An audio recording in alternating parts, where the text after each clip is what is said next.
Sesamoiditis pain, and how do we treat this?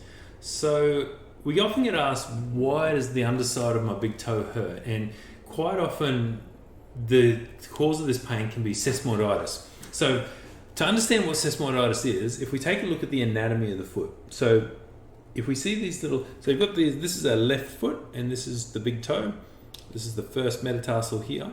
And this little lump under here is your sesamoid. And there's two sesamoids. So you've got the tibial and the fibular sesamoid. And basically what they are, they're these little lumps of bone, or little bony lumps that sit in the tendon of the flexor hallucis brevis. And they just aim to make a little bit of a tunnel. If we look at them from the front, they make this little tunnel here. So basically, there's a little gap there, tunnel for tendons and ligaments and things to flow through. So when we're walking, we don't crush the flexor tendons of the big toe. So the problem with what happens is when we've got a foot that's a little bit unstable and rolls towards the inside, these sesamoids, so you can see if we pull the big toe up, if we roll in, it sort of puts a little bit more pressure and strains and twists these little bones as they attach to the metatarsal. So what happens is the joint between the sesamoid and the metatarsal can become gritty and arthritic, and you can also get irritation of the ligament and the tendons, stuff that pass through this area if your foot is unstable and it pronates to the inside too much. So we're talking about a sesamoiditis, not a turf toe, not a ballistic injury, not an acute injury, but a sesamoiditis will gradually develop over time and it'll become more painful, and it like most inflammation conditions, it'll usually be worse in the morning and it'll be worse after activity or the following day after activity. So what we look to do is anything that aggravates or puts pressure on these sesamoids, we need to try and avoid it. A big one that does this is when we wear a shoe and we wear it for too long. If we've got a foot that pronates or rolls towards the inside, it compresses the inside of the shoe. And so what this actually does is as the shoe wears out and rolls in and compresses the inside of the shoe, it twists the sesamoids. And then as the shoe wears out even further, it gets worse and worse and starts to twist the sesamoids even more. So simply replacing your shoes can be a big benefit to helping to treat sesamoiditis. The other things we look for is anything that can put pressure on the sesamoids, we try and relieve it. So if we've got a foot that pronates, we use a soft supportive orthotic insole.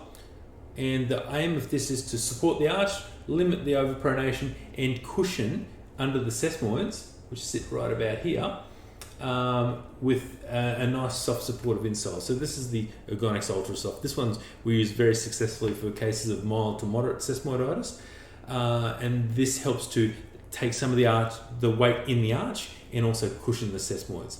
The other thing that will cause a lot of stress and strain in the whole sesamoid apparatus not to work properly is there's a muscle that attaches right into here, and it's the flexor hallucis brevis. Releasing this muscle will help to the whole mechanism of the sesamoids to work more healthily, and it puts a lot less strain on the sesamoids and the joint between the sesamoid and the first metatarsal. So if we can release this muscle, often we do this, we get a broomstick and we stand on the ground and we have a broomstick, and now we never ever go over the sesamoid apparatus. We go just behind it and we basically stand on the broomstick or roll the broomstick in this area here and just back towards the medial foot slightly, and this helps to release this muscle, and it'll help just to have less pressure on the sesamoids over the life. So there's a few things we need to do to treat sesamoiditis. One is we support our foot, and two, we release this muscle. This will help most of the time in moderate to mild cases of sesamoiditis. If it's been a very long-standing case of sesamoiditis, then we might need to look at doing some deloading with a post-op shoe, or maybe even surgery if it's been a very long-standing case of sesamoiditis. But like everything, the sooner you treat it, the better the chance of getting results from conservative measures. Also, things like anti-inflammatories and icing will help as well. But from a footwear point of view, we support it with a soft supportive insole. We replace our shoes if we're wearing old shoes, and usually about a 12-month period is when your shoes are probably getting too old if you're wearing them regularly. And then Nurofen icing will help as well. If you have any questions or comments regarding sesamoiditis, please comment below, and we look forward to hearing from you. Thanks. If you enjoyed this video, please like, comment and subscribe to our channel. It's very simple to do and it really does help us out. If you'd like more information on the topics discussed, please check out the links in the description, and this will take you to our website where we can discuss these in more detail. If there's a specific question that you have or you'd like answered, please comment in the comments section and we'll do our best to make a video to address this. Thank you all for watching, and we'll see you next time.